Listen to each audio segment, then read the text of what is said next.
আচ্ছা, আজকে আমরা শিখব যে অ্যাফার্মেটিভ থেকে নেগেটিভে আমরা চেঞ্জ করব। যে আগে আমরা কি শিখেছিলাম, যে আমরা শুধু ভার্বটা চেঞ্জ করা শিখেছিলাম।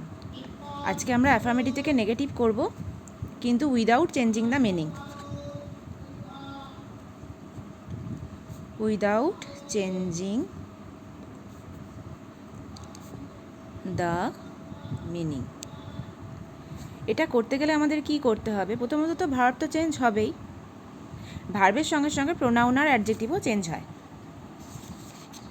মিনিংটা কিন্তু সেম থাকবে। একটা এক্সাম্পল দিই আগে, যে যদি আমি বলি দিস ইজ এ কমপ্লিট মিল, এটা ভার্ব। এটা আমরা জেনে গেছি যে এটা ইজ থাকলে ইজ নট হবে। আচ্ছা, আর আমরা কি চেঞ্জ করব? এটা দিস ইজ এ কমপ্লিট মিল, আমরা কি চেঞ্জ করব? অ্যাডজেক্টিভটা চেঞ্জ করব, অ্যাডজেক্টিভটাকে অপোজিট করব। এর অপোজিট কি? ইনকমপ্লিট। তাহলে আর কিছু চেঞ্জ করার দরকার নেই এই সেন্টেন্সটায়। দিস ইজ এ কমপ্লিট মিল মানে দিস ইজ নট অ্যান হয়ে যাবে, কিন্তু এটা খেয়াল করতে হবে। ইনকমপ্লিট আই হলো, তাই অ্যান। ইনকমপ্লিট মিল, এটা হলো একই মানে হলো। এটা কমপ্লিট মিল, তাহলে এটা ইনকমপ্লিট মিল নয়। এইভাবে চেঞ্জ। এবার এই চেঞ্জ আমরা নির্দিষ্ট কিছু জিনিস মনে রাখলে আমাদের সহজ হয় করাটা। তারপরেও হয়তো ভাবতে হয়, মিনিংটাকে ভাবতে হয়। যেহেতু যখনই মিনিং নিয়ে কাজ করব তখনই মিনিংটা নিয়ে একটু ভাবতে হয়। কোয়েশ্চেনের মিনিং যদি না বুঝি তাহলে অ্যান্সারে মিনিং করা একটু ডিফিকাল্ট। তাও আমরা একটা ফর্মুলা মেনটেন করে করতে পারি। অ্যাফার্মেটিভে যদি এগুলো থাকে, নেগেটিভে এগুলো হবে, বা উল্টোটাও হতে পারে। নেগেটিভে এগুলো থাকলে অ্যাফার্মেটিভে এগুলো হতে পারে। ঠিক আছে, ভাইসা ভার্সা। আচ্ছা, এইটা আমি আলাদা করে দিচ্ছি পরে, এগুলো পরে আবার আলাদা একটা একটা করে আছে, একবার বলে দিই। অ্যাফার্মেটিভে অল থাকলে নেগেটিভে আমি তার জায়গায় নো লিখব। এখানে এভরিবডি থাকলে এখানে আমি নো বডি লিখব। এভরি ওয়ান থাকলে নো ওয়ান লিখব। মেনি থাকলে মেনিটাকে আমি তুলে দেবো, তুলে দিয়ে আমি এফ ইউ লিখব। সবই তাই। এ লিটল যদি থাকে তার জায়গায় আমি নট মাচ। অনলি বা অ্যালোন থাকলে, অনলি থাকলে নান বাট। সেম না, সাম কিন্তু প্লুরাল। সামের জায়গায় যখন আমি এনি লিখবো ভার্বটা কিন্তু সিঙ্গুলার হয়ে যাবে। অলও তাই ছিল, অল প্লুরাল। অল সিঙ্গুলারও করা যায়, কিন্তু অল সঙ্গে যদি প্লুরাল থাকে, নো কিন্তু সবসময় সিঙ্গুলার। অল থাকলে আমি তুলে যখন নো করব, ভার্বটা কিন্তু অবশ্যই সিঙ্গুলার হবে। মানে অল প্লুরাল বা সিঙ্গুলার দুটোই হতে পারে, যাই থাকুক না কেন, নো কিন্তু সবসময় সিঙ্গুলারই হবে। সামও তাই। সাম হচ্ছে সবসময় প্লুরাল, মানে সামের পরে ভার্বটা প্লুরাল হয়। মানে সাম আর প্লেয়িং ফুটবল, এরকম সামের পরে আর হলো। এটা যখন আমি এনি করব তখন কিন্তু এটা ইজ হয়ে যাবে। Always, never, must, can not but, মাস্টটাকে রিপ্লেস করব ক্যান নট বাট দিয়ে। লাভ, এটা আমি পরে এক্সপ্লেন করছি। Not without love, for the last time, মানে আর কখনো নয়, নেভার এগেইন। এটা তো ডিগ্রি চেঞ্জের মধ্যে চলে যাচ্ছে। As, adjective degree in positive degree. As positive ডিগ্রির আগে পরে অ্যাজ বসে বা সো অ্যাজ বসে, সেটাকে আমি কম্পারেটিভ যদি করি, এটাও আমি পরে এক্সপ্লেন করব। এটা জাস্ট একটা চার্টের মতো লেখা আছে, এটাকে তোমাকে এক্সপ্লেন করতে হবে, এটা একটু এক্সপ্লেন করতে হবে। কোয়াইট থাকলে ভেরি, সুন থাকলে নট লং। এবার আমরা এগুলোকে এক্সপ্লেন করি, এক্সাম্পল দেখি। লেখাই আছে অ্যাফার্মেটিভ থেকে negative without changing the meaning. ঠিক আছে, এটা হচ্ছে অল থাকলে নো হবে, ফার্স্টেই ছিল। কীরকম? All students are talented. অলের opposite করেছি নো, এটা চেঞ্জ হয়েছে। অল বলেছিলাম প্লুরাল, নো কিন্তু সিঙ্গুলার হলো। এইখানে নো লিখেছি মানেই এখানে নেগেটিভ হয়ে গেছে, এখানে আমাকে আলাদা করে নট দিতে হচ্ছে না। অলের অপোজিট যেহেতু নো, সেজন্য আমাকে আলাদা করে আর নট দিতে হচ্ছে না। নো স্টুডেন্ট, শুধু এখানে ভার্ব চেঞ্জ করলাম, আর এটার অপোজিট করেছি without talent. All students are talented, তার মানে কোনো স্টুডেন্টই এমন নয় যার ট্যালেন্ট নেই। No without talent, no student is without talent. Everybody change করে হবে নো বডি, এটাও তাই। এভরিবডিকে নো বডি করে দেবো মানে আমাকে আলাদা করে আর নেগেটিভ নট দিতে হবে না। এভরিবডি ইজ ক্লেভার, সবাই চালাক এখানে। তাহলে এভরিবডি অপোজিট নো বডি করে দিয়েছি, ইজ স্টুপিড ক্লেভারের অপোজিট লিখলাম। এটাকে চেঞ্জ করলাম, এটাকে চেঞ্জ করলাম, এটাকে চেঞ্জ করে যেটা লিখলাম সেটা যেহেতু নেগেটিভ ওয়ার্ড, সেজন্য এখানে আমাকে আলাদা করে নেগেটিভ দিতে হলো না। নো বডি ইজ স্টুপিড, সবাই চালাক মানে কেউ বোকা নয়, মিনিং এক থাকলো। এভরিওয়ান থাকলে কি হবে? নো ওয়ান, নো ওয়ানকেই একসঙ্গে নান বলে, দুটো একই কথা, এটা দুটো আলাদা আলাদা ভেঙে এটা সন্ধি করা হয়েছে।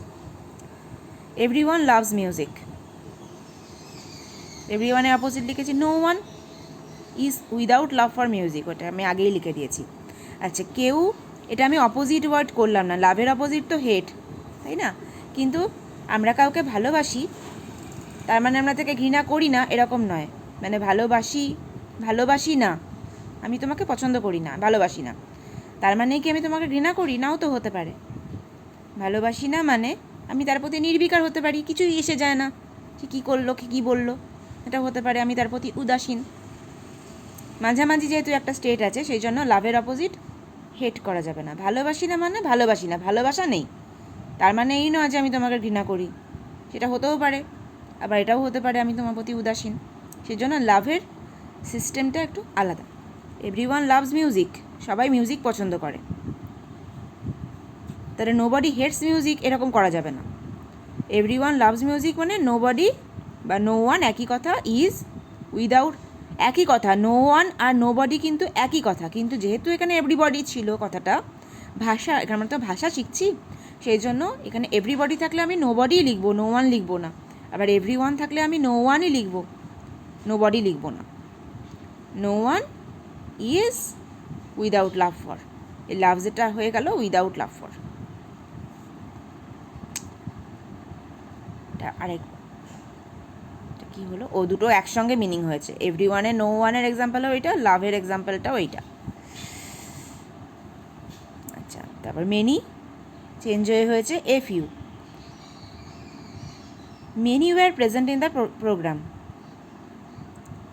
এ ফিউ মানে হচ্ছে কিছু, মেনি সাম কেন নয়, সাম লেখা যেতে পারে, এটাও সাম লেখা যেতে পারে। Many were present in the programme, a few were not present in the programme, এখানে আমি ভার্বটাকে চেঞ্জ করলাম, ওয়ারটা ওয়ার নট করেছি, মেনিটাকে এ ফিউ করেছি, ওয়ারটাকে ওয়ার নট করেছি, আর কিছু চেঞ্জ করতে হয়নি। Many were present, A few were not present, কিছুজন বেশি, অনেকজন উপস্থিত ছিল, খুব অল্পজনই উপস্থিত ছিল না, একই মিনিং হচ্ছে। এ লিটল নট মাচ, একটুখানি, এটা মানে হচ্ছে বেশি নয়, একই মানে, অল্প একটুখানি জিনিস আর এটা বেশি জিনিস নয়, একই মানে হচ্ছে। I have a little food left, এই লিটলটাকে আমি চেঞ্জ করেছি, এইখানে নট, এইখানে মাছ। আচ্ছা, এইখানে গিয়ে হলো, আগের দিনের ভিডিওতে কি ছিল, আগের দিনের ভিডিওতে আমি প্রিন্সিপাল অক্সিলিয়ারি বলছিলাম, এইখানে হ্যাভটা কিন্তু প্রিন্সিপাল ভার্ব, এখানে হ্যাভটাই একমাত্র ভার্ব দেখ, তাহলে হ্যাভ যখন প্রিন্সিপাল ভার্ব তখন আমি কিন্তু ডু নট করেছি, আই হ্যাভ নট করিনি, আই ডু নট হ্যাভ। অন্য যে কোনো প্রিন্সিপাল ভার্ব থাকলে যেমন হবে, I run, I do not run, সেরকম I have, I do not have. এই জন্য হ্যাভের জন্য আমাকে প্রিন্সিপাল অক্সিলিয়ারি বুঝতে হবে। প্রিন্সিপাল ভার্ব যদি হয় হ্যাভ, মানে হ্যাভটাই যদি এখানে একমাত্র ভার্ব হয়, তাহলে কিন্তু আমি হ্যাভের আগে ডু নট, হ্যাভের জায়গায় হ্যাভ, হ্যাজ, হ্যাড যাই থাকুক না কেন, আমি এখানে সেই অনুযায়ী do not, does not, did not করব।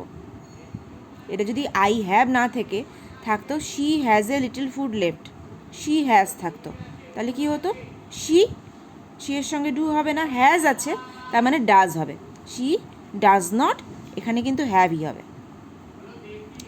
আবার যদি এখানে থাকতো I had a little food left, এই হ্যাভটা যদি হ্যাড হতো, তাহলে হ্যাড আছে পাস্ট টেন্স, তাহলে এটা হয়ে যেত did, I did not have, এটা কিন্তু হ্যাভই হবে। নেগেটিভের পরে এই ওয়ার্ডটা, এটা কিন্তু মেইন ভার্বই হবে, মেইন ভার্বের বেস ফর্ম যেটা সেটাই লিখব। এইখানে আমি টেন্সটা বোঝাবো। যখন আমি অ্যাফার্মেটিভ সেন্টেন্স লিখছি তখন আমি মেইন ভার্বেই টেন্সটা বুঝিয়ে দিতে পারি, কিন্তু যখন আমি নেগেটিভ লিখছি তখন আমাকে আলাদা করে do not, does not, did not করে তারপরে বেস ফর্মটা লিখতে হবে। বেসিক জিনিস কি হলো, এখানে আমি হ্যাভটাকে ডু নট হ্যাভ করেছি আর এ লিটিলটাকে মাচ করেছি, বাকি আর কিছু চেঞ্জ নেই। দেখো আইটা আই হয়েছে, হ্যাভটা ডু নট হ্যাভ, এই এ লিটিলটা হয়েছে much, food left, I do not have much food left.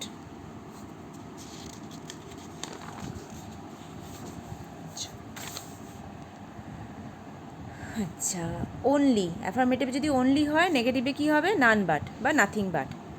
Naan but আর নাথিং বাট অবলিক কেন দেওয়া, এক মিনিট,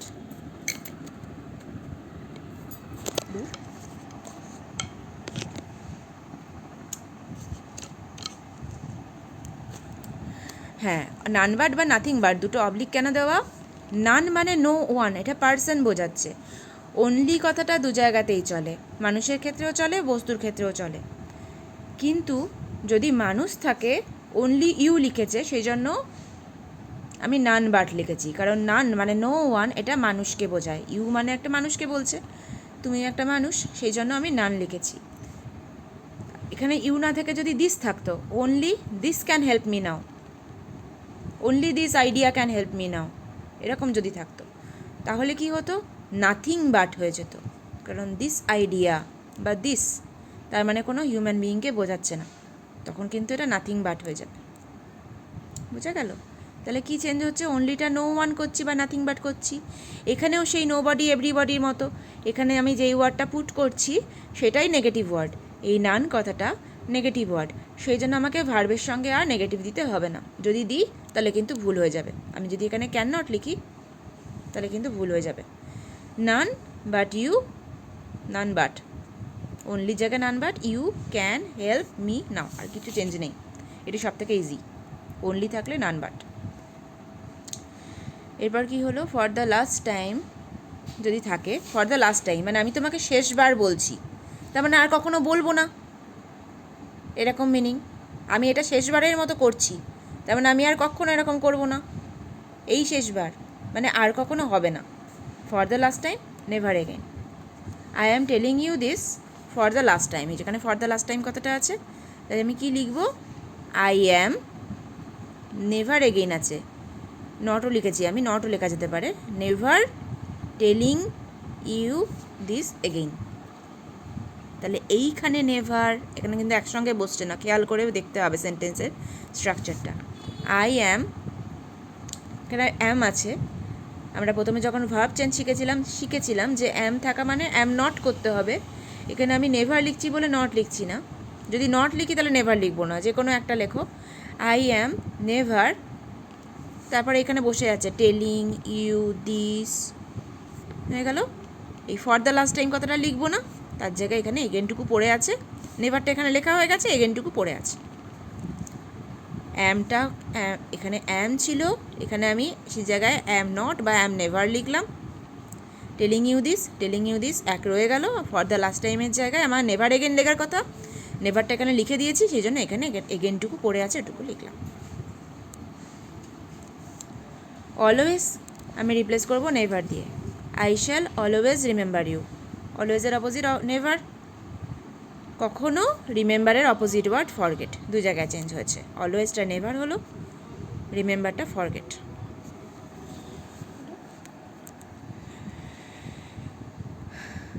আমি সবসময় তোমায় মনে রাখবো, কখনো তোমায় ভুলবো না, একই মিনিং থাকছে। মাস্ট, মাস্টের জায়গায় লিখবো ক্যান নট বাট, একই মিনিং হয়, মাস্ট মানে করতেই হবে অবশ্যই, আর ক্যান নট বাট মানে না করে পারবো না।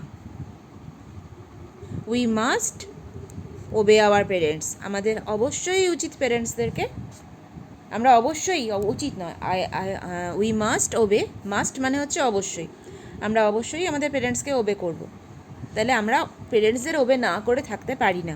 উই ক্যান নট বাট, মিনিংটা একই, শুধু মাস্টের জায়গায় ক্যান নট বাট, ওই অনলির মতো, অনলির জায়গায় যেমন নান বাট বসিয়ে দিলেই হয়ে গেল, সেরকম মাস্ট থাকলেও ক্যান নট বাট বসিয়ে দিলেই হয়ে যাবে।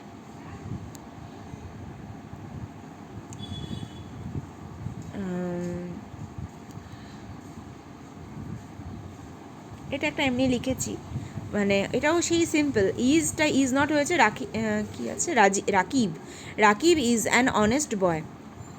ইজটা আমি ইজ নট করেছি, অনেস্টটা ডিসঅনেস্ট করতে হবে, এরকম আগেও দেখলে এরকম তাও একটা আলাদা করে রুলের মতো লিখেছি যে আমাকে অ্যাডজেক্টিভটা চেঞ্জ করতে হচ্ছে, অ্যাডজেক্টিভটার অপোজিট ওয়ার্ড লিখতে হচ্ছে। আচ্ছা, এখানে কি আছে? অ্যাজ সুন অ্যাজ থাকলে নো সুনার হ্যাড, এটা কিন্তু বিভিন্ন রকমভাবে কোয়েশ্চেনটা দিতে পারে। এখানে বলতেই পারে যে রিপ্লেস সুন উইথ সুনার, সেন্টেন্সটা লেখো। এই সেন্টেন্সটা দিল, অ্যাজ সুন অ্যাজ দিয়ে যাই সেন্টেন্স দিক না কেন আমাকে সেটা নো সুনার দিয়েই লিখতে হবে, যাই করতে বলুক না কেন। যদি বলে কমপ্লেক্স থেকে সিম্পল করো, তাহলেও কিন্তু তোমাকে তাই লিখতে হবে। এই অ্যাজ সুন অ্যাজ দিয়ে একটা সেন্টেন্স দিয়ে যাই বলুক না কেন আমাকে সেটা নো সুনার দিয়ে লিখতে হবে। আবার নো সুনার হ্যাড দিয়ে যদি কোনো সেন্টেন্স দেয় আমাকে সেটা পাল্টে অ্যাজ সুন অ্যাজ দিয়ে লিখতে হবে। তাহলে আমার শুধু এইটা থেকে এইটা করলে শিখলে হবে না, কিন্তু এই সবকটাতেই অবশ্য তাই। আমাকে নেগেটিভ থেকে অ্যাফার্মেটিভও করতে দিতে হতে পারে। নো সুনার, আচ্ছা কি কি চেঞ্জ হচ্ছে এখানে আছে as soon as he saw the tiger he ran away. As soon as যদি থাকে তাহলে এইখানে থাকলো V2 past tense, he ran away. ঠিক আছে, এটা হচ্ছে কমপ্লেক্স সেন্টেন্স, এটা হচ্ছে অ্যাডভার্ব ক্লজ। আমি এটাকে রিপ্লেস করছি কি দিয়ে? নো সুনার হ্যাড, নো সুনারের পরে হ্যাড হলো হি, হ্যাডের জন্য কিন্তু হ্যাড সিন হয়ে গেল, হ্যাড লিখছি মানে এখানে কিন্তু V2 ছিল, এটা কিন্তু V3 হচ্ছে। কেন হচ্ছে? কারণ আমি এখানে হ্যাড সিন লিখছি। No sooner had seen, had he seen the tiger, তারপরে একটা দেন, এতগুলো জিনিস মনে রাখার। মানে একটা ক্লজ, ডিপেন্ডেন্ট ক্লজটা শেষ হলো, এইটা ডিপেন্ডেন্ট ক্লজ, এটাই হচ্ছে অ্যাডভার্ব ক্লজ, এইটা মেন ক্লজ। এগুলো তোরা শিখেছিস কিনা আমি জানি না, পরে কখনো এগুলোও বলবো। আচ্ছা, এটা হচ্ছে প্রিন্সিপাল ক্লজ। তাহলে as soon as he saw the tiger, এটাকে আমি চেঞ্জ করছি no sooner had he seen the tiger হলো, এইটুকু শেষ হয়ে গেল। তারপর আমি একটা দেন জুড়ছি, দেন হি র্যান অ্যাওয়ে, এটা খেয়াল করে করবি। আচ্ছা, টু থেকে সো দ্যাট আর ক্যান নট, টু দিয়ে, টু কথাটা হচ্ছে একটা নেগেটিভ কথা। যদি আমি বলি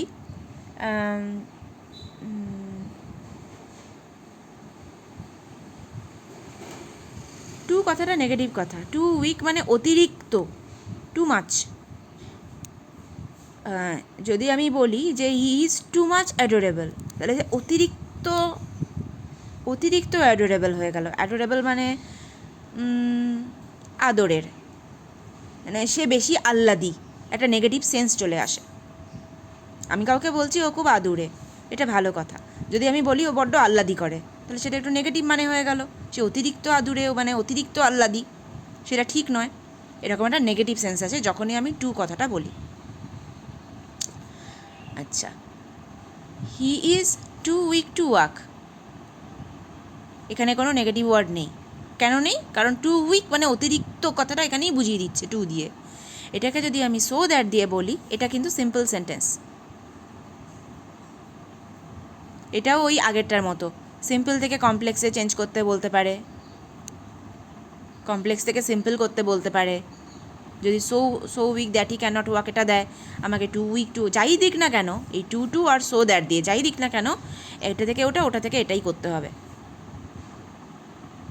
ঠিক আছে, বলতে পারে যে ইনসার্ট নট, এটা দিয়ে বলতে পারে অমিট নট, বলতে পারে রাইট উইথ ইউজিং টু, যা খুশি বলতে পারে, অনেক রকম ভেবে ভেবে বার করতে পারে। কিন্তু যাই দিক না কেন এই সেন্টেন্সের রিপ্লেসমেন্ট হচ্ছে এইটা, এটা রিপ্লেসমেন্ট হচ্ছে এইটা। কী করছি আমি? হি ইজ থাকছে, টু তার জায়গায় আমি সো লিখেছি উইক, এই টু এর জায়গায় আমি দ্যাট লিখেছি, he is too weak that, যেহেতু কমপ্লেক্স হচ্ছে আমি আরেকবার সাবজেক্ট লিখছি হি, তারপর আমি ক্যান নট, এখানে এইটুকু চেঞ্জ হচ্ছে। টু এর জায়গায় সো হয়ে এই টু এর জায়গায় দ্যাট সাবজেক্ট, এই সাবজেক্টটা আবার রিপিট হচ্ছে, তারপরে এই ভার্ব ছিল, ভার্বের আগে আমি ক্যান নট দিচ্ছি, তাহলে ওয়াকটা ক্যান নট ওয়াক হচ্ছে। এখানে চেঞ্জ হচ্ছে negative. He is so weak that he can not walk, he is too weak to walk, he is so weak that he can not walk, একই meaning. সে এত দুর্বল যে হাঁটতে পারে না। He is quite old now, quite মানে যথেষ্ট বুড়ো হয়ে গেছে, তার অপোজিটে আমি ভেরি লিখি, একই রকম মানে যদিও। He is not very, quite মানে নট ভেরি ইয়াং, এটারও অপোজিট হলো, এই ওল্ডটা অপোজিট হয়ে ইয়াং হলো, ইয়াং নাও। সে যথেষ্ট বুড়ো হয়ে গেছে মানে সে মোটেই খুব একটা কচি নেই এখন আর। সুন, ওটা যাই হোক, এটা আমি একটা এক্সট্রা পেয়েছিলাম বলে আমি এটা লিখেছি। সুন তো চেঞ্জ হয়ে লং করেছি। হি লেফট সুন, এটা হচ্ছে সেন্টেন্স। হি, তাহলে ফর লং লিখতে হবে। হি ডিড নট লেফট, লিভের অপোজিট কিন্তু স্টে, এটা মনে থাকবে না, এটা আলাদা করে খেয়াল করবে। লিভের অপোজিট হচ্ছে স্টে, লিভ মানে ছেড়ে চলে যাওয়া, স্টে মানে একসঙ্গে থেকে যাওয়া। হি ডিড নট স্টে, সুনের অপোজিট লিখলাম ফর লং। এর মধ্যে মোটামুটি সব হয়ে গেল, খালি ডিগ্রি চেঞ্জটা হলো না, ডিগ্রি চেঞ্জটা আমি আলাদা করে আবার পরে বলছি।